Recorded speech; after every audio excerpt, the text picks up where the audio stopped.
Узап кеткен аптанын орчундуу окуясы ЭКУКунун парламенттик ассамблеясынын жыйыны Бишкекте өтүшүп болду. Жогорку кеңеш бир катар мыйзамдарды кабыл алды. Саламатсыздарбы? Эфирде парламент берүүсү көрсөтүүнүн кыскача мазмуну менен таанышып алыңыздар. Жаңы коркунучтар менен чакырыктарга каршы күрөштөгү ЭКУКунун орду, Бишкектеги ЭКУКунун 17-чи парламенттик ассамблеясынын ийгиликтери. ЭКУК аймактык же дүйнөлүк мүнөздөгү, анын ичинде жогоруда аталган бардык көйгөйлөрдү чечүү үчүн жетиштүү ресурстарга жана кеңири мүмкүнчүлүктөргө ээ. Мамлекеттик авиакомпания керекпи? Эйр Кыргызстан мамлекеттик компаниясын Кытай инвесторлоруна берүү сунушуна болгон реакция. ШСТларды келгендерге сатып, ошондордон бүгүнкү күндө авиакомпания бүгүнкү күндө сизде отурат. Эл өкүлдөрү калктын аялуу катмарынан кабар алып, улгайган муундун өкүлдөрүн даталуу күнү менен куттуктады. Үйүбүздүн куту болуп жүрө беришине тилектештигибизди билдирип, бүгүнкү ушул майрамды ушундай максатта өткөздүк. Бишкекте өткөн ЭКУКунун парламенттик ассамблеясынын күзгү жыйыны өз ишин аяктап, анын жыйынтыгында коопсуздукту камсыз кылуу боюнча резолюция кабыл алынды. 57 мамлекеттин башын кошкон ЭКУК сымал эң ири эл аралык уюмдун жыйыны Кыргызстанда жогорку деңгээлде өткөнүн белгилеп кетүүгө болот. Масштабы кеңири иш-чаранын ачылышы болуп, жогорку кеңештин төрагасы Дастанбек Жумабеков ЭКУКунун парламенттик ассамблеясынын төрагасы жана баш катчысы менен жолугушту. Спасибо большое. Жогорку кеңештин төрагасы Дастанбек Жумабеков Европадагы коопсуздук жана кызматташтык уюмунун парламенттик ассамблеясынын төрагасы Георгий Сереттели жана башкы катчысы Роберт Монтелло менен жолугушуп, парламенттер аралык кызматташтык мамилелерди бекемдөө жаатында пикир алышты. Ошондой эле жолугушуунун жүрүшүндө мурдатан кабарланган ЭКУКунун парламенттик ассамблеясынын күзгү сессиясынын алкагында өтө турган Борбор Азия жана андан тышкаркы аймактардын коопсуздук чөйрөсүндөгү диалогду колдоо темасындагы парламенттик конференциянын программасы да талкууга алынды. ЭКУКунун парламенттик ассамблеясынын күзгү жыйыны чынында эле Кыргызстандын саясий турмушундагы олуттуу окуяга айланды. Анткени 60тан ашуун өлкөлөрдүн өкүлчүлүгүнүн башын коштурган, дүйнө өлкөлөрүнүн көңүлүн бурган мындай ири масштабтагы саясий окуя мурда болуп көргөн эмес. Европадагы коопсуздук жана кызматташтык уюмунун парламенттик ассамблеясынын күзгү жыйынынын ачылышы Аларча мамлекеттик резиденциясынын Эне Сай конок үйүндө өткөрүлдү. Боз үй формасында салынган конок үйдүн курулушу, ички жасалгалары чет элдик меймандардын кызыкчылыгын жаратканы байкалып турду. Элдик курултай бүгүнкү парламенттин үлгүсү. Адегенде күзгү жыйындын катышуучуларына Кыргызстандын тарыхын, кыргыз демократиясы менен парламентаризмдин тарыхын кыскача чагылдырган видеофильм көрсөтүлдү. Андан соң жыйынга төрагалык кылган ЭКУКунун парламенттик ассамблеясынын төрагасы Георгий Сереттели ЭКУКунун кезектеги жыйынын өткөрүүгө ыңгайлуу шарттарды түзүп берип жаткан кыргыз бийлигине ыраазычылык билдирип, ЭКУКунун негизги милдеттерине токтолуп, элдердин тынчтыгын бузуп, укуктарын тебелеп, коопсуздугуна шек келтирген окуяларга каршы туруу үчүн биргелешип күрөшүүнүн зарылдыгын белгиледи. Террорчулук, расалык каршылашуу, диндик экстремисттик пикир келишпестик күч алып, толеранттуулуктун төмөндөшү биздин баардыгыбызды бирге иштөөгө чакырып жатат. Мындайда өнөктөштүк аракеттерди күчөтүү талапка ылайык болмок. Биздин уюмдун эң негизги максаты адам укуктарынын тебелинишине жол бербөө, түйүндөшкөн маселелерди туура чечүүнүн жолдорун табуу, коопсуздукту камсыз кылуу болуп эсептелет. Элдин бизден күткөнү ошол. Ошентип күзгү жыйындын ачылышын жасаган Георгий Сереттели алгачкы сөздү Кыргыз Республикасынын президенти Сооронбай Жээнбековго берди. Өз сөзүндө президент дүйнөгө белгилүү абройлуу уюмдун парламенттик ассамблеясынын жыйынынын Кыргызстанда өтүп жатканы кыргыз парламентаризминин өнүгүшүнө өбөлгө болорун белгилеп, Кыргызстан демократиялык өнүгүү жолун тандап алганына токтолду.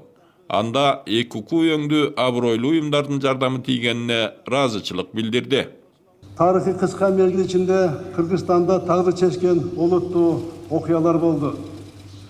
Эркиндикти сүйгөн элибиз көп сыноолордон такшалып, тынчтыкты, биримдикти, көз карандысыздыкты, улуттун намысын башкы дөөлөт катары бийик койду. өз тарыхыбызга, маданиятыбызга, каада салттарыбызга, элдин мүддөсүнө шайкеш келген демократиялык өнүгүү жолун тандады. Ошо менен бирге күзгү жыйындын талкуусуна коюлуп жаткан маселелердин актуалдуулугу туурасында айтып өттү. Биздин региондун стабилдүүлүгүнө жана туруктуу өнүгүүсүнө жөнүндө сөз болгондо биринчи кезекте уюмга кирген бардык мамлекеттер үчүн олуттуу деп эсептелген коопсуздук коркунучтары белгилөө зарыл. Тилекке каршы бүгүн терроризм, экстремизм жана баңгизат каражаттары мыйзамсыз жүгүртүшү эл аралык тынчтыкты жана коопсуздукту бузуп, чыр чатактарды ырбатып, бүтүндөй региондорду туруксуз абалга кептеп жатат. Дүйнөдө жана ЭККнын регионунда террористтик актылардын көбөйүшү бизди абдан тынчсыздандырат. Ал эми адам укуктарын коргоо, демократиялык принциптерди бекемдөө жагынан алганда Жогорку Кеңеш ыраттуу иш алып барып жатканы Жогорку Кеңештин төрагасы Дастанбек Жумабековдун сөзүндө белгиленди. Бүгүнкү күндө Кыргыз Республикасынын Жогорку Кеңеши маанилүү саясий чечимдерди кабыл алуу менен коомду турукташтырууда негизги борбор болуп, саясий айкындыктын жана коомдук пикир алышуулардын аренасына айланды. Бул өлкөнү өнүктүрүүдө демократиялык принциптерди ыраттуу бекемдөө багыт алганыбызды анык фактысы болуп саналат. Терроризм, диндик экстремизм, наркозаттар менен курал жарактарды мыйзамсыз жүгүртүүңдүү учурдун эң татаал эл аралык көйгөйлөрүнө каршы жалгыздап күрөшүүгө болбостугуна төрага өз сөзүндө токтолуп өттү. Дүйнөдөгү бир дагы мамлекет жогоруда айтылган көйгөйлөргө өзүнүн жеке күч аракеттери менен натыйжалуу түрдө каршы аракеттенип күрөш жүргүзө албайт жана жое албайт. Ошол менен бирге ЭКК аймактык же дүйнөлүк мүнөздөгү, анын ичинде жогоруда аталган бардык көйгөйлөрдү чечүү үчүн жетиштүү ресурстарга жана кеңири мүмкүнчүлүктөргө ээ. Ошо менен бирге төрага улуу манас эпосунун өзөгүн түзгөн улуу биримдик менен акыйкаттуулук туурасында айтып келип, жогоруда аталган глобалдык көйгөйлөргө биргелешип каршы турууга чакырык таштады. Бул өңүттөн алганда өз ара аракеттенүүнүн бардык деңгээлинде жана форматтарында жаратмандык жана конструктивдүү кызматташуу үчүн ЭККга мүчө бардык мамлекеттердин күч аракетин бириктирүү зарылчылыгы мурдатан эле бышып жетилгендигин белгилегим келет. Албетте, адам укуктарынын корголушу, дүйнөдө тынчтык, бейпилдиктин болушу, коопсуздуктун камсыз кылынышы ЭККнын өзөктүк маселелеринин катарында турганын таанууга болбойт. Бирок антсе да белгиленген көйгөйлүү маселелердин чечилиш жолдорун биргелешип издөө, адамзатына коркунуч келтирген маселелердин алдын алуу мына ушул өңдүү жыйындардын талкуусуна коюлчу башкы темалардан болууга тийиш. Азыркы замандын жаңы коркунучтары жана чакырыктары бул экстремизм, терроризм, сепаратизм, маңзат сатуу, аткезчилик, кибер кылмыштар, мыйзамсыз акча которуу, курал, адам сатуу. Бул глобалдуу көйгөйлөр дээрлик бардык мамлекеттерде бар, кээ бир өлкөлөрдө тынч эмес. Кыргызстан аталган көйгөйлөрдөн тышкары эмес. 2 күнгө созулган ЭККнын Бишкекте өткөн парламенттик ассамблеясында дүйнөнүн 46 мамлекетинен келген парламент өкүлдөрү ошол коркунучтардын алдын алуу жана ага каршы күрөшүү боюнча конструктивдүү диалог жүргүздү.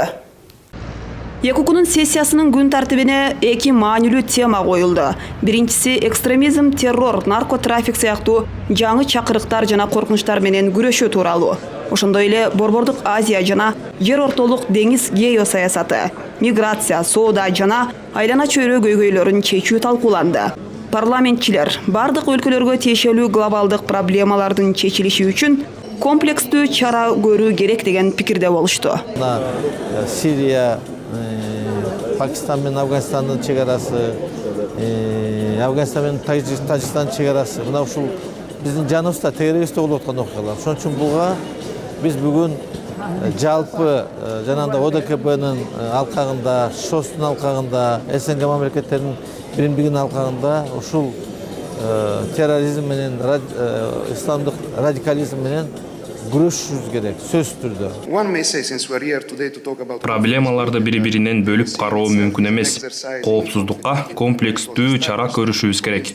Мында ЭККнын артыкчылыктары көп, ролу абдан чоң. Парламент өкүлдөрү диалог жүргүзүп отурганыбыз маанилүү. Коркунуч туудуруп жаткан көйгөйлөрдүн көпчүлүгү чек ара аймактарында орун алат. Ассамблеянын катышуучуларынын айрымдары бекем чегара коопсуздуктун кепилдиги десе, кээ бирлеринин пикиринде чегараны тосуп алуу тескерисинче эки мамлекет касташкандай маанай жаратат. Чегараны тосуу тууралуу азыр көп талкууланып калды. Бул тескерисинче касташууну көрсөтүп турат. Мамлекеттин арасы ачык болушу керек. Бул эки мамлекеттин түшүнүүчүлүгү менен ишке ашат. ЕККнун отурумунда көтөрүлгөн көйгөйлөрдүн бири бул мыйзамсыз миграция болду. Канаданын бир катар Европа өлкөлөрүнүн жана Түркиянын парламент өкүлдөрү чегараны мыйзамсыз кесип өтүүнү токтотуу керек деди. Жарандардын мыйзамсыз чегарадан өтүшүн токтотолу. Түркия мамлекети географиялык курчалышы жагынан опурталдуу. Ар тарабынан коркунуч каптап кириши мүмкүн.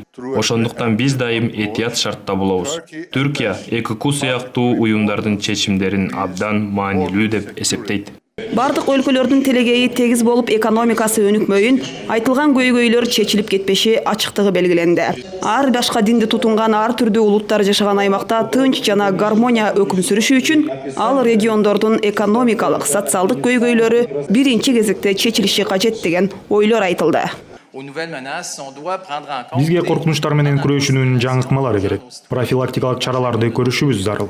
Айтайын дегеним, кээ бир өлкөлөрдүн эли жыргал турмушта жакшы жашайт. Кээсинде жашоо оор. Кыйын турмуштун айынан өз өлкөсүн таштап кетүүгө мажбур болууда. Азгырылып, согуш жандарга кошулуп кеткендери андан көп. Террористтик группалар аларды колдонуп, бүт дүйнөдө тынчтыкты бузуп жатат. Ошондуктан ар бир аймакта бакубаттуулук орнотуу коркунучтарды жоет деп ишенем. Сессияда Сирия, Россия, Украина, Азербайжан, Армения конфликттери боюнча дагы ал өлкөнүн өкүлдөрү өз чындыктарын айтты. ЕККнун мүчөлөрү аларды эл аралык нормаларды сактоого чакырды. ЕККнун экинчи сессиясында миграция, соода жана айлана чөйрө көйгөйлөрүн чечүү талкууланды. Терроризм, киберкылмыштуулук, курал жарактарды, баңги заттарды мыйзамсыз жүгүртүү, адам сатуу сыяктуу трансулуттук коркунучтарга өзгөчө көңүл бурулуп жатканы айтылды. Экономикалык прогресске жетишүү жана инновация менен адам капиталын колдонуу жолу аркылуу коопсуздукту камсыздоо сыяктуу маселелер боюнча диалогду жандандырууга умтулабыз. Коопсуздук чараларын көрүүдө Борбор Азиянын чоң ортосунда жайгашкан Кыргызстандын салымы чоң жана маанилүү. Кыргыз парламентинин өкүлдөрү бир нече маселелер боюнча сунуштарын киргизди. Ошол эл аралык коомчулуктун колдоосу менен азыр Бириккен Улуттар уюмунун Орто Азия боюнча регионалдык жетекчилиги колдоп атат. Орто Азия парламентарийлеринин ордосун түзүү. Биз көп маселелерди президенттерге, өкмөткө гана жүктөй бербей, парламенттин ортосунда диалог. Кыргызстан, Казакстан, Өзбекстан, Тажикстан, Түркменстан. Биринчи жолу ушундан 2 жыл мурун Алматыда өттү, ООНдун кайрылуусу менен. Биз ООНго кайрылганбыз, кийинки жолу ушунду Кыргызстанда кылуу. Парламенттик диалог түзүш керек. Бул эң чоң маселе. Экинчи чегара маселелери чечилгиче, кайсы жерде орчундуу болсо, эки өлкөнүн же үч өлкөнүн чегарачыларын биргелешип иштөөсүн камсыз кылуу. ОБСнин тили менен айтканда, биргелешип көзөмөл алуу. Үчүнчү ошол чегара биргелешкен региондордо элдик дипломатия деп коет. Кээде дипломаттар, саясатчылар сүйлөшө албаган сөздү ошо чегарада коңшу жасаган тууган, бир тууган, куда сөөк элдер өздөрү чечип алат. Биринчи ошого мүмкүнчүлүк бериш керек, өздөрүнүн кызыкчылыгында. Ассамблеянын алкагында ЕККнун парламенттик ассамблеясынын туруктуу комитетинин жыйыны, аялдар форуму сыяктуу бир нече иш-чаралар өткөрүлдү. Анда коопсуз коомчулукту жаратууга жарандардын катышуусу тууралуу сөз болду. Биз бир гана ушул өзүбүзчө өз эле Кыргызстанда парламентте айымдар эмес, ушул кошуна мамлекеттердеги Орто Азиядагы Өзбекстан, Тажикстан, Казакстан, Түркменстандагы айым депутаттарын баарын чогултуп, өзүнчө бир конференция, форум уюштуруп, ошол жердеги ушул баарыбыздын кандай көйгөйлөр бар, чечүү жолдорундагы мүмкүн ал жакта ал мамлекетте башкача жол менен чечилет, бизде мүмкүн ошондой опыт алмашуу боюнча дагы конференцияны пландаштырып атабыз. Эл аралык иш-чаранын соңунда пресс-конференция уюштурулуп, журналисттерге ЕККнун парламенттик ассамблеясынын сессиясынын жыйынтыктары, кабыл алган чечимдер боюнча маалымат берилди. Белгилей кетсек, эл аралык иш-чарага Европа, Азия, Америка континенттериндеги 46 мамлекеттен 150ден ашуун парламентчи тартылды. ЭККнун парламенттик ассамблеясы парламенттик байланыштар үчүн маанилүү аянт катары кызмат кылат. Анын алкагында шайлоолорго байкоо салуу менен саясат, коопсуздук, экономика, айлана чөйрө, адам укугу тармактарындагы милдеттемелердин аткарылышы боюнча эл аралык кызматташтыкты бекемдейт. Эми парламенттеги талкууланган маселелерге назарыңыздарды бурабыз. Эсеп палатасы 2017 жылы 11 миллиард 976 миллион сомдук бюджеттик резервтер, жоготуулар жана каражаттын сарамжалсыз колдонулганын аныктаган. Мамлекеттик казынадан эбегейсиз чоң жоготуулар эмнеликтен? Узап кеткен аптада бюджет жана финансы комитети 2017 жылдагы бюджеттин аткарылышын карап, аткарылбаган бюджет боюнча тийиштүү министрлерге суроо салды. Эл өкүлдөрү белгилегендей, көз боемочулуктардын кесепетинен жыл сайын парламент тарабынан бекитилген бюджет так аткарылбай, мүчүлүштүктөр кайталанууда. Мына азыр киреше бөлүгү 7 миллиардка аткарылбай калды. Планды аткарылбай калган кызматкерлерге баягы жаза колдонулганды. Эми так жоопту парламентке даярдап коюңуз. Эми биздин комитеттен башка кайсы комитетке сиз так жооп беришиңиз керек. Ошон үчүн 7 миллиард сомго бирөө жоопкер болуш керек, урматтуу коллегалар. Тем более биздин комитет парламент айткан ноябрда эле аткара албай каласыңар деп. Эми керт башыңыздар менен жооп бериңиздер. Мен мындай сунуш кылат элем, ушул суроо боюнча. 7 миллиардка жоопкер болгон, жооптуу кызматкерлер, налоговый инспекциянын районунан баштап, республиканын жетекчисине чейин ошонун орун басарлары, таможняда бир да жетекчи кызматта эч ким иштебеш керек. А то бир аткарылбай калганды бир майлуу жумуштан кайра майлуу жумушка которо берип, мына жыйынтыгында ушундай болуп атат. 7 миллиардка жооп бере турган киши жок. Бир жагынан бюджет каражаты сарамжалсыз колдонулса, экинчи жагынан казынага миллиондогон сом түшпөй жатат. Эл өкүлү бир эле жерден 1 миллион долларлык тартип бузуулар чыккандыгын айтты. Талас областындагы Талас-Тарас жолуна барып, 2 жума өткөн жок. Бир барышында $1 миллион хищение таап келишти. 2-3 киши менен эле кол коюп, 60 миллиондон ашык акчаны жеп коюшкан. Эми алар азыр комитетте карап атышат, азыр жыйынга алып чыгат. Бул бир эле барышында, бир эле чыгышында. Эсеп палатасынын төрагасы Улукбек Марипов салык, бажы кызматынан транспорт жана жолдор министрлигинин бюджетине жүргүзүлгөн аудит жумуштары аяктап калгандыгын билдирди. Прокуратурага өткөрүп бергенбиз. 2016 жылдагы транспорт министрлигинин ушул кеткен чыгымдарды кандай пайдаланганы боюнча, ошол эле аэропортко кеткен жол боюнча, балыкчы корумдога кеткен жол боюнча 351 миллион сом таап бергенбиз. Баягы тартип бузуулар боюнча. Андан сырткары мына 2017 жылга бюджеттин аткарылышы боюнча биздин отчетто бар. Мына мисал үчүн биз жазып атабыз, корголгон беренелер боюнча эле 850 миллион сомго беренелер аткарылган эмес. Счетный палата, сиз азыр текшерип атабыз дейсиз. Сиз азыр бизге товарный ТНВ менен бериңизчи таможняда. Товары народного потребления канча миллиард долларга Кыргызстанга кирет экен. Биз 6 миллион калк. Баарыбыз көрөлүчү. Баарыбызга канча носки, канча костюм, канча эмен бардыгын эсептеп чыгарылчы. Уурулуктун бардыгы таможняда. Комитет депутаттары сын пикирлерин айтышып, ошол эле мезгилде өз сунуштарын берүү менен 2017 жылдагы республикалык бюджеттин аткарылышы жөнүндөгү отчетту бекитүү тууралуу мыйзам долбоорун жактырды. Тарас-Талас суу-самыр жолунан 50 миллион сом уурдалганы аныкталды. Бул тууралуу депутат Абдыбек Дүйшалиев билдирди. Жарандар ишти иликтеп, текшерүү тууралуу кайрылууну эл өкүлдөрү Абдыбек Дүйшалиев менен Зарылбек Ырсалиевке жөнөткөн. Комитет тарабынан атайын жумуш топ түзүлүп, эл өкүлдөрү жеринен текшеришкен. Бул иш боюнча УКМК тарабынан кылмыш иши козголуп, 3 айдан бери тергөө иштери жүрүп жатканы маалым болду. Азыркы тапта бул иш депутаттардын дагы көзөмөлүнө өттү. Ошо жерге катышып жүргөн субподрядчик компаниясы башынан баштап аягына чейин иштегендер бир дагы андай иш алып барбаганын айтып беришти. Андан тышкары ошо консалтинговый компания деп коет экен Спектрум, ошонун инженерлери дагы айтты. Ушундай иштер болгон эмес. Бул мындай айтканда воздухтан акча жасап кетишти деп турецкий компания Чакыр Якып менен бул сотрудники Министерства транспорта. Кыргызстан фракциясы архитектура, курулуш жана турак жай коммуналдык чарба мамлекеттик агенттигинин ишине канааттанган жок. Жыйын жүрүшүндө депутаттар агенттиктин ишин сынга алды. Айрыкча социалдык объектилерди курууда өткөрүлгөн тендерлерде кыйла мүчүлүкчүлөр бар экени белгиленди. Мисалы, тендер утуп алган курулуш компаниялары бирдей объектилерди ар кандай баада курууда. Эсеп палатасынын жыйынтыгы боюнча агенттик тарабынан миллиондогон сомдор ашыкча чыгымдалганы аныкталган. Ошондой эле кызматкерлерге кылмыш иши козголуп, тергөө амалдары жүргүзүлүп жатканы айтылды. Фракция архитектура жана курулуш агенттигинин жетекчилик курамын кайра караш керек же агенттиктин кызматкерлер курамын толугу менен алмаштыруу керек деген бүтүмгө келди. Өкмөткө мекеменин төрагасынын жоопкерчилигин кароо сунушу берилди. Фракция лидери Алмазбек Батырбековдун билдиришинче, бул агенттик жеке жактарга жер тилкелерин берүүдө, курулуш объектилерин кабыл алууда алешемдиктерге жол берген.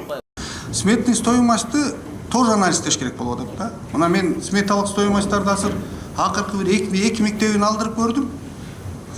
Бизде азыр керамзит чыгабы? Керамзит Кыргызстанга ташылып келеби? Чыкпаса да ташылып келип атабы керамзит? Керамзит жок. Таможнядан да запрос жасаган болот. Сметный стоимостьта керамзит кирген. Мектептерде побелка деп жүрөт. Биз азыр акталган мектеп көрүп атабызбы? Жаңы мектептерде побелка менен алып атабызбы?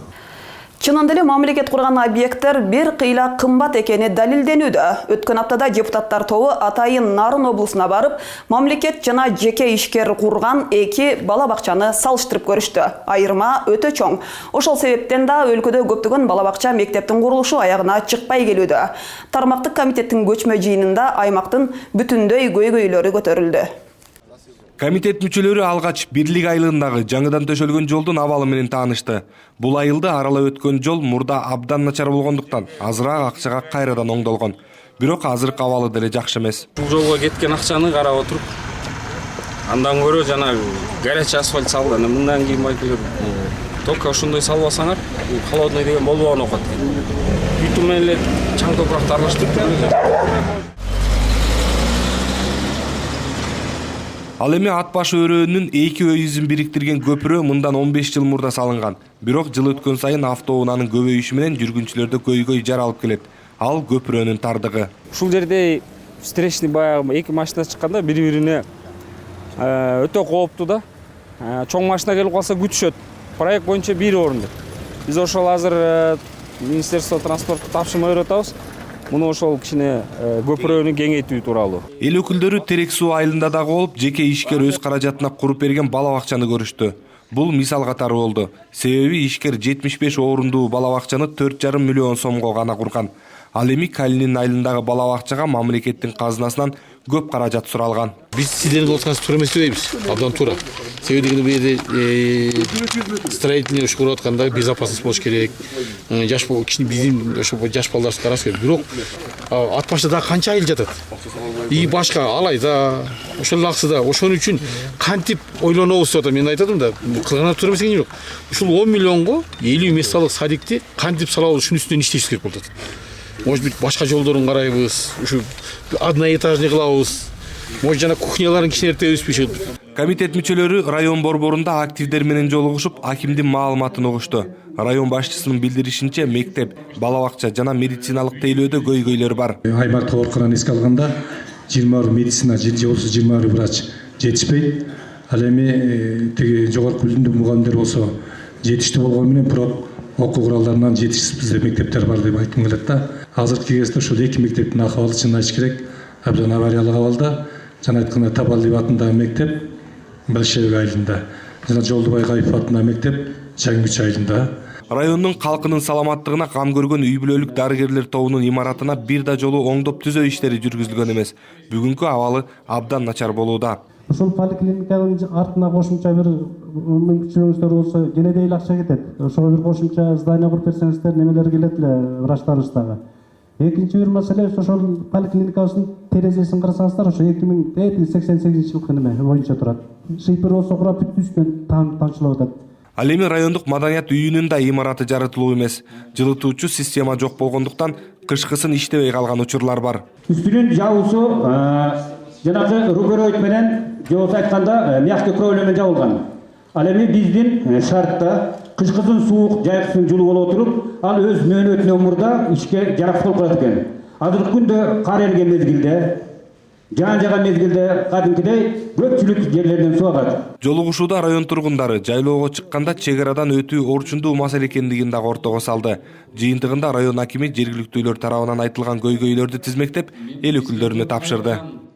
Эйр Кыргызстан мамлекеттик компаниясын Кытай инвесторларына берүү тууралуу сунуштар айтылды. Тармактык комитетте депутат Адыл Жунус уулу Эйр Кыргызстанды алууга Кытайдын South China компаниясы кызыктар экенин билдирди.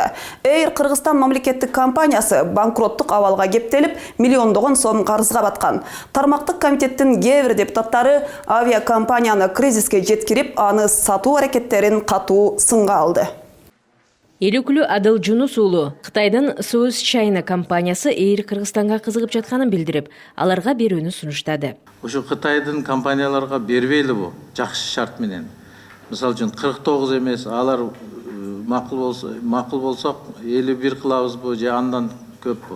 Ал эми Эйр Кыргызстандын жетекчиси кардар инвесторлор контролдук пакетте тактап айтканда акциянын 51%-ын ээлик кылууну сурап, 49%-га көнбөй сатып алуудан баш тартууда деди. Депутат Кубанычбек Жумалиев Эйр Кыргызстандын директору Жолдошбек Бектургановду айыптап, менеджменттин начардыгынан компания карызга батканын белгиледи. Сиз кетип калыңыз эртеңден баштап. Мына министр бекерин айта албайт ачык. Же болбосо ошол жерде отурсаңыз анда түрмөгө отурасыз. Анткени ушул алып келген сизсиз. Нормальный мындай условия түзбөсө, акча бербесе, бюджеттен акча жок болсо кандай өнүктүрүш керек аны? Акчасы жок эле 3 самолет алганбыз ошол кезде. Саясат ошо мамлекеттик авиакомпанияны колдобой, шырталарды келгендерге сатып, ошондордон бүгүнкү күндө авиакомпания бүгүнкү күндө сизде отурат. Ишкананы банкрот кылып, аягында сатып жиберүү өнөкөткө айланганын сындаган депутаттар да болушту. Аз булар кызыкчылык бар. Банкрот кылып бирөө алам деп күтүп тургандыр. Ошон үчүн патриот катары бардыгыбыз мына айтып чыктык. Кыргызстан аба жолдору деп асманда учуп жүрсө биздин самолеттер жакшы болмокта. А бүгүнкү мыйзамдар менен биз эч качан алдыга жыла албайбыз.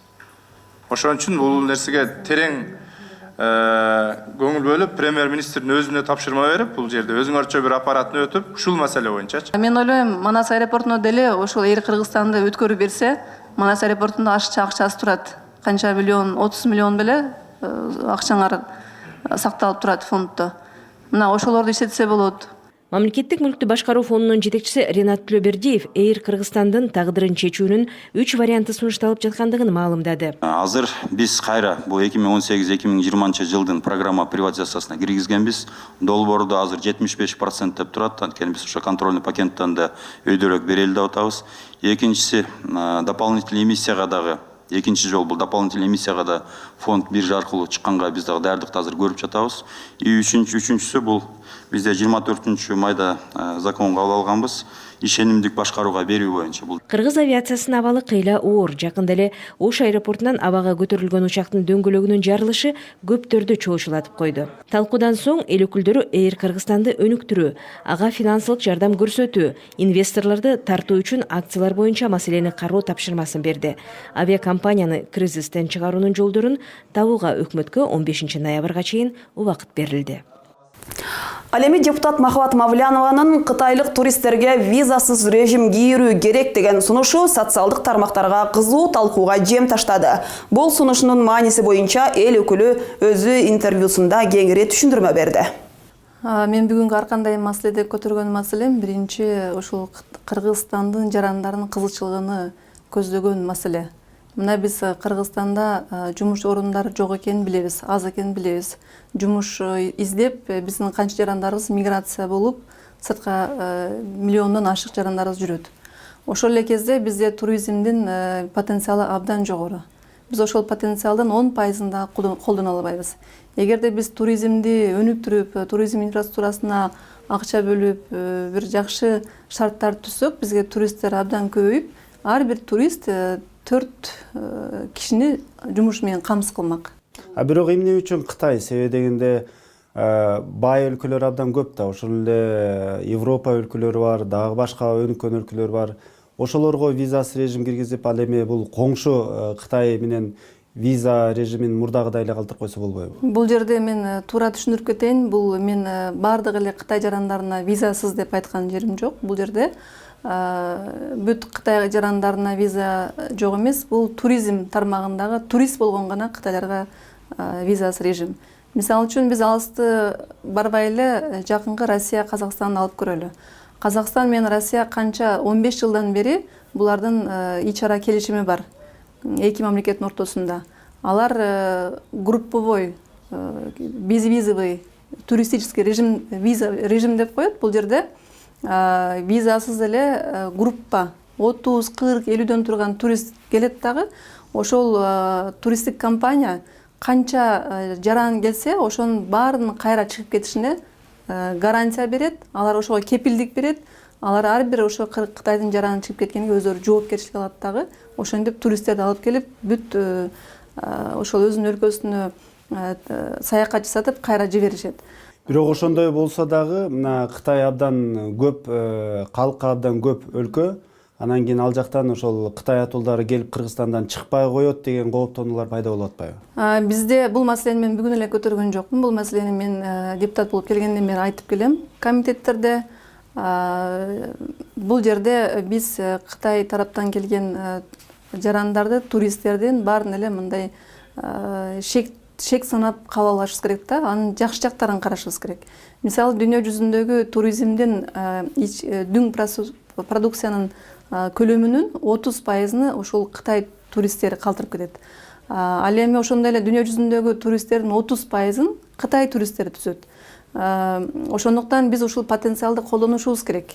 Программаны улантабыз. 2019 жылдын 1-январынан тартып күчүнө кире турган жазык процесстик кодексине тергөө судьясы институтун киргизүүгө байланыштуу жергиликтүү соттордогу судьялардын санын көбөйтүү каралууда. Ага ылайык жергиликтүү сотторго кошумча 56 штат бирдигин киргизүү сунушталууда. Тармактык комитетте жергиликтүү соттордун судьяларынын штаттык санын бекитүү жөнүндө мыйзам долбоору 1-окууда кабыл алынды. Тергөөчү судьялардын ишин көзөмөлгө алган судьяларга 56 штаттык орун берүү каралууда. Бул аракет жаңы кодекстер күчүнө кирерине байланыштуу ишти бир нукта алып барууга мерчемделген. Сиздер азыр дагы 56 сот көбөйтүп бергиле деп атасыңар да, 447ден 56 кош единица кошуп бер деп атасыздар. Туурабы? Сотто эмне кыска айтып бериңичи, эмне болот? Эмне өзгөрүү болот? Системада. Соттук укуктук реформанын жыйынтыгын биз ошол кодекстерди иштеткенге ошол судьялар эмне кылат? Иштейт. Талкуу жүрүшүндө мамлекеттик сот мамлекетке кандай пайда алып келүүдө? Көпчүлүк соттордун туура эмес чечим чыгарып, тергөөчүлөрдүн адилетсиз иликтөөлөрүнөн улам бир нече адам зыян тартууда дейт депутат. Бүгүнкү күндө элибиздин арасында дагы сотторго өтө нааразычылыктар көп. Бул мамлекетке зыян алып келип атат деп мен айтат элем да. Жарандык иштер акыркы жылдары көбөйүүдө. Адам укугун коргоо, үй бүлөлүк мүлктөрдү бөлүштүрүү, ишке орношуу сыяктуу бир топ жарандан кайрылуу келип түшөт. Кээ бир учурда баардык ишти карап чыгууга жетишпей калган учурлар кездешүүдө дейт бул тармактын өкүлдөрү. Ошондо бир судьяга 20 иш эле бир айда 20 иш караш керек. А судьялар 60 иштен карап атат. Срок давности деген бүгүн соттор тарабынан колдонбой калды, бул статья иштебей калды. Бийлик тараптан берген, мамлекет тараптан берген арыздын баардыгын судьялар коркот бүгүн, ачык айтыш керек. Караштан. Срок давности дегенди же иштесин же ошол статья алып таштайлы. Ошондо өмүр бою соттошуп жүрө берет. Сиздер да жумушка отурбайсыздар. Санын гана көбөйтүп тим болбостон мыйзам чегинде так иштеп, жергиликтүү сотторго судьяларды тең бөлүштүрүп, алардын милдеттерин так аткарууга эл өкүлү чакырды. Анан тергөө судьясыны туура айтып атасыздар, азыр 56 штат деп атасыздар, бирок бир топ чоң укуктар берилген да бул кишиге, туурабы? Тергөө судьясына. Анан 56 штатты ар бир районго деп бөлдүк деп атасыз, туурабы? Мисалы, Кара Сууда 300 000 эл жашайт. Ноокатта 250 000ден ашык эл. Ат башыда кичине, мисалы, Чоң Алайда кичине. Анан нагрузка, мисалы, Кара Сууда 5000 адам кайрылса, 5000 адамды бир киши карап олтура берип анда. Биз бир эле тергөө судья бир эле сотто болот деп айткан жокпуз. Мүмкүн 2-3 тергөө судьялар болот. Мисалы жанагы азыр атап кетпедикпи чоң соттордо 15 судья иштеген соттор бар. Ошол 15 судьянын жарымысы жарандык иштерди карайт, жарымысы жазык иштерди. 98-жылы кодекстер кабыл алынганда да ошондо да ошо авторлор аябай айтышканда, макташканда абдан жакшы кодекстер кабыл алынып атат, Кудай буйрса сон болот деп. Мына кээ бир авторлор кайра эле жаңы кодекстердин авторлору болду да. Кээде карап отурсам ошол кишилер кайра критика кылып атышат. Маселенин баары эле мыйзамда болсо, анда мен ойлойм анда жыргап кетмекпиз буга чейин да. Көп нерсенин баары тең. Ошо мыйзамдарды ким ишке ашырып атат да, ким иштеп атат. Бул человеческий фактор да. Пикир алмашып сунуштарды берүүдөн соң тармактык комитет жергиликтүү соттордун түзүмүн жана судьялардын штаттык санын бекитүү жөнүндө мыйзам долбоорунун концепциясын жактырды. Жогорку кеңеште балдардын көйгөйлөрүнө арналган өкмөттүк саат өттү. Жаш муундун билим алуусуна, социалдык укуктарынын корголушу боюнча өкмөттүн астына бир катар суроолор коюлду. Маселен, бир класста 40-50 баланын болушу сапаттуу билимди камсыздабайт. Кээ бир аймактарда балдар адамчыдагыс шартта окуп жатышат. Статистика болсо, мектепке барбай калган балдардын саны көбөйүп жатканын көрсөтүүдө. Балдардын ден соолугу, жөлөк пул алуусу өзүнчө чоң көйгөй. Билим берүү, саламаттыкты сактоо, социалдык коргоо жана спорт багытындагы иштер жана Кыргыз Республикасында балдардын укуктарын ишке ашыруу жөнүндө көрүлүп жаткан аракеттер боюнча вице-премьер-министр маалымат берди. Кыргыз Республикасынын өкмөтүнүн элдин саламаттыгын сактоо жана аткарылышын контролдоо системасын өнүктүрүү боюнча 2019-2030 жылдарга карата программасынын долбоорунда дагы репродукциялык кызмат көрсөтүүнүн жакшыртуу, өркүндөтүү жана балдарга жардам көрсөтүүнүн сапатын жогорулатуу жолу менен ымыркайлардын жана жаш балдардын чарчап калуусун азайтуу негизги индикатор катары каралган. Бүгүнкү күндө бир катар өспүрүмдөрдү чет элдик жарандар асырап алган. Алардын айрымдары ден соолугуна мүмкүнчүлүгү чектелгендер. Эл өкүлү Кыргызстандан кеткен асыранды балдардын абалына тынчсызданат. 2018 жылы 93 бала чет элдик жарандар менен асырап алыныптыр. Ушул кайсы мыйзамдын негизинде асырап алынат? Ошо балдардын келечеги кандай болот? Биринчи очередте ошол биздин өкүлчүлүктөр аркылуу дайыма ошолор менен байланыш болот. Анан жылына 2 жолу ошол үй бүлөдө баланын абалы жөнүндө отчет берип турушат. Сүрөттөрү менен мындай постоянно мындай мониторинг болуп турат, ошолордун абалы кандай экенин. Баткен облусунда бир дагы гемодиализ аппараты жок. Ошол себептүү ооруга чалдыккан жарандар азап тартып келишүүдө. Жолдун алыстыгынан улам Борборго жетүү оңой эмес. Андан бүгүн эртең менен мага биздин бир карындашыбыз келди, ошо Баткен облусунан ыйлап, апасы ушул жерде гемодиализ аппаратында алып атыптыр да. Баткен облусунда бир да гемодиализ аппараты жок экен да. Эми билесиз да 1000 километр, Лейлек району 1100 километр алыста жайгашкан. Анан жашоо шарты өтө кыйын. Ал жерде миграция, чек ара маселеси. Ошон үчүн мен сиздерден депутат катары талап кылат элем, ушул маселени гемодиализди чечүүбүз. Качан чечебиз? Республикалык казынанын 4төн 1 бөлүгү билим берүү тармагына сарпталганы менен билимдин деңгээли өтө төмөн болууда. Бул багытта тийиштүү программа иштеп чыгып, натыйжалуу реформаларга баруу керек. ОРТ тапшырган балдардын жарымына тең жарымы ошо 110 балга жетпей атат. Анан ушунча каражат кетирип, биз ушул результатты алып атабыз да. Мен мындай бул сунуш берет элем сизгечи. ОРТны ушу 9-класста дагы киргизиш керек го деп айтат элем да. Эгер ошо тең жарымына жетпеген балдарды, ошо 110 бала албаган балдарды 10-11 класста окутуу эмне кереги бар? Аны профтех образованияларга жөнөтпөйсүңөрбү? Жөн эле сааттарды көбөйтүп, жөн эле эмгек акы төлөп, алар окубагандан кийин окубай турган балдарды башка багыт берели да. Бул жерде азыр биз былтыртан бери билим берүү мыйзамына өзгөртүүлөрдү киргиздик. Былтыртан бери мына 1 жылдын ичинде баалоо системасын түзүп, азыр баалоо системасын киргизип атабыз. Баалоо системасы бул балдардын окуу процессинин деңгээлинде дагы, анан биздин мугалимдерибиздин ишмердүүлүгүнүн деңгээлинде дагы ушул баалоо системасын киргизип, бул негизинен дүйнөлүк банктын дагы негизги талабы коюлган болчу да бизге жана грант каражат берип атканда.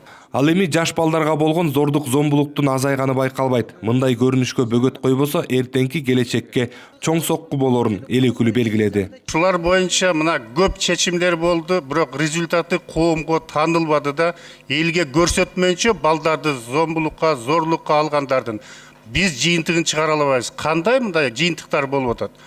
Ызычуу чыгат, соттун чечими кандай болгонун көбүн билбей атабыз. Силер ушуну бир контролго алып, телевидениеден көрсөтүп, мына зөөкүр, бул акмак деп атын айтып бир учеттун жүргүзүш керек. Өкмөттүк сааттагы маалымат учурунда кыргыз тилинин абалы, мектеп, бала бакчалардын тартыштыгы, социалдык жөлөк пулдар маселеси жана башка бир катар көйгөйлөрдү оң жолго салуу өкмөткө сунушталды. Депутат Аида Касмалиева Өзгөн районунун Акжар Большевик айылындагы калктын аялуу катмарынан кабар алды. Ал Денис Агел дарыгерлер ассоциациясы менен бирге төшөктө жаткан оорулууларга, улгайган адамдарга жана мүмкүнчүлүгү чектелгендердин үйлөрүнө барды. Ак халатчандар аларды медициналык кароодон өткөрүп, дабагерлик кеңештерин берди. Депутат баштаган дарыгерлер тобу оор дарттын айынан ооруканага жете албай төшөктө жаткан мүмкүнчүлүгү чектелген адамдардын үйүнө дагы баш багышты. Эми каждый день иштеп бизди багабыз деп мен өзүм менен өзүм. Эл өкүлү нерв илдетине чалдыккан балдардын документтерин даярдап бүтүрүүгө, ал эми операцияга муктаж адамдарга дарыгерлердин жардамы менен аракет көрүлөрүн белгиледи. Албетте, ошо айтып атпаймынбы, колго алынышы керек системалык депчи. Ассоциация мындай кичине баштаптыр сонун жумушту. Бул жерде саясат да жок, эч өзүнүн демилгеси да. А эмне себептен мамлекет ошону дагы мындай колго албайт да? Эл аралык уюмдар болбосо деле мамлекеттин өзүнүн мындай мүмкүнчүлүгү бар да. Айтсак, калктын ден соолугуна кам көрүүнү колго алган Денис Ак эл бирикмеси 1 жыл ичинде Ош, Баткен, Жалалабад аймактарында чек арадагы шарты катаал тоолуу айылдарды кыдырып, 100 миңден ашуун калкты акысыз дарылоого жетишкен. Элет жерине чыгып, эл турмушунан кабар алуу эл өкүлдөрүнүн бирден бир милдети. Жогорку кеңештин депутаты Улан Перимов 1 октябрь ардагерлер күнүнө карата Алай жана Араван райондорунда болуп, социалдык жактан жардамга муктаж ардагерлердин ал акыбалын сурап, жардам көрсөттү. Перимов фонду менен биргеликте уюштурулган кайрымдуулук иш-чарасында жалпы жонунан 2000ден ашуун улгайган адамдарга азык-түлүктөр таратылды. Айрыкча Алай, Араван сыяктуу алыс аймактардагы калктын жашоо турмушунан кабар алып, алын сураган чиновниктер чанда кездешет. Андыктан жогорку кеңештин депутаты Улан Перимовдун бул жолку кайрымдуулук акциясы да элеттиктер тарабынан терең ыраазычылык менен кабыл алынды. Машындай кары картаңдарга жардам берди, анда подарка берип атат. Ончомча тиши жок чалдарга тиш салып берди. Şu Перимов дайыма иши алдыга жүрүп кете берсин, бала чакасын күнүн көрсүн, эки дүйнөдө эч нерседен кем болбосун, Алла колдоп жүрөт. Биз дайыма Перимовду дайыма телевизордон көрөбүз. Кайрымдуулук иш-чарасы бул жолу Алай районунун жалпы 14 айыл өкмөтүн жана Араван районунун Керметоо айыл өкмөтүн кучагына алды. Демилгенин негизги максаты мамлекетти өнүктүрүүгө өз учурунда бараандуу салым кошуп келген ардактуу аталарга жана асылзат апаларга коомчулуктун көңүлүн буруу болуп саналат. Негизги максаттын майрамы биз ушул бүгүнкү турмушка, ушул бүгүнкү мамлекетибиздин бүгүнкү туруш турпатына биз ушул күнгө жеткизген биздин ата-бабаларыбыз, улгайган аксакалдарыбыз, ак жолукчан энелерибизге ыраазычылыгыбызды билдирип, буларды бир гана ушул күнү гана майрамдабастан, куттуктабастан, ар дайым даңктап, барктап, биздин ушул дастарконубуздун көркү, үйүбүздүн куту болуп жүрө беришине тилектештигибизди билдирип, бүгүнкү ушул майрамды ушундай максатта өткөздүк. Перимов фондунун бул сыяктуу кайрымдуулук иш-чаралары буга чейин да өткөрүлүп келгени элдин эсинде.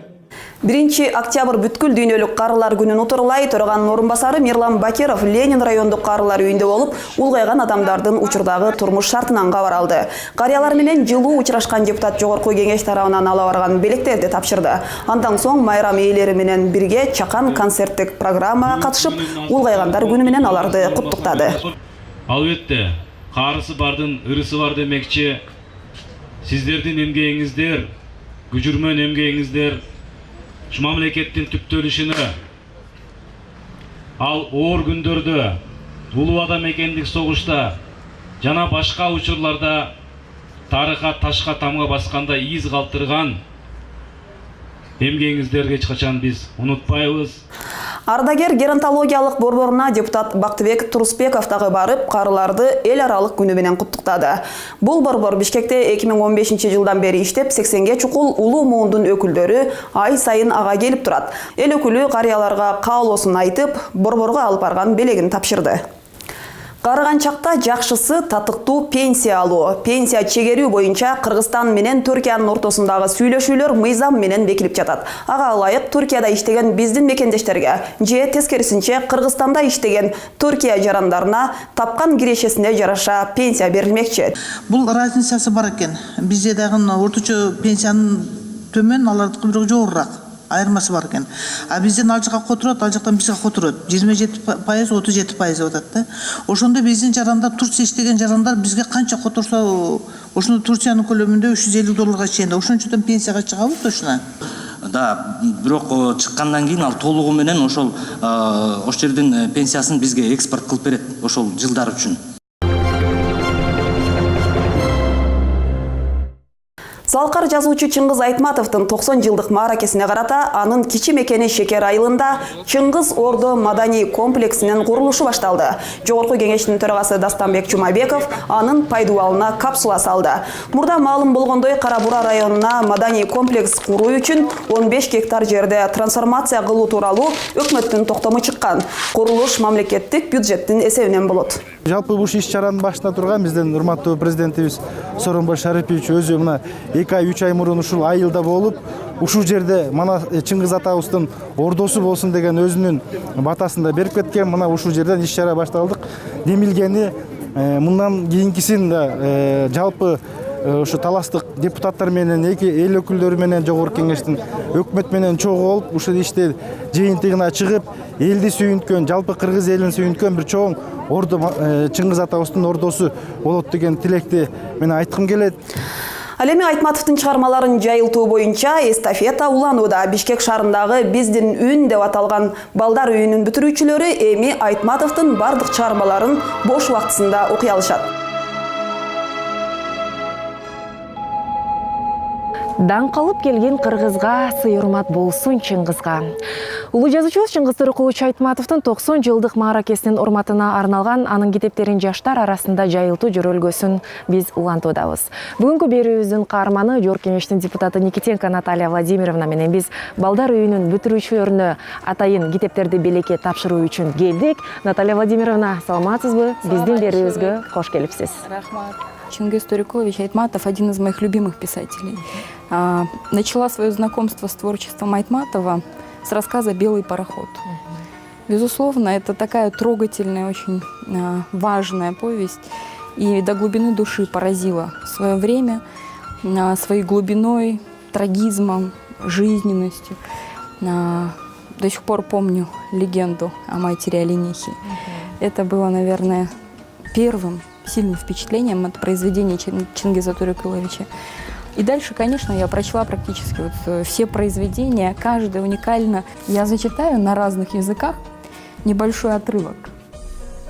Начну с государственного языка, с кыргызского. Ой, алатоу, алатоу, ата бабан өскөн жер. Деп араба секиргенде кошо секирип, дирилдеген үн менен ырдап жиберди. Язык инструментом является, проводником на сегодняшний день. Таким образом, хочу призвать к тому, чтобы вы еще изучали не только государственный, официальный, но и международный язык, например, английский. И позвольте мне зачитать на английском небольшую часть произведения. The icy cooker became shallow. The tops of the stones at the rapids were covered with dark green and orange moss. The tender, naked stem of the rose willow appeared red in the early frosts, but the small poplars still retained their firm, short yellow leaves. Но я считаю, что произведения Чингиза Төрөкуловича вам могут помочь в этом, потому что у него очень много ответов на жизненно важные вопросы в его произведениях. И с точки зрения вот такого духовного, человеческого развития хочу вам пожелать всего самого лучшего накануне юбилея 90-летия нашего уважаемого писателя Чингиза Төрөкуловича, подарить вам его произведение.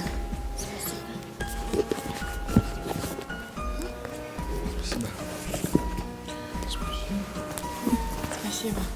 Мы читаем. Я передам эстафету моему коллеге Джинчароеву Мирлану Канатбековичу.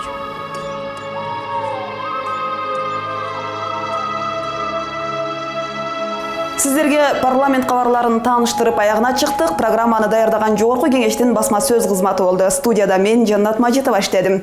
Жогорку кеңештеги бардык жаңылыктар менен кеңеш KG сайтынан таанышыңыздар. Амандыкта жолугушалы.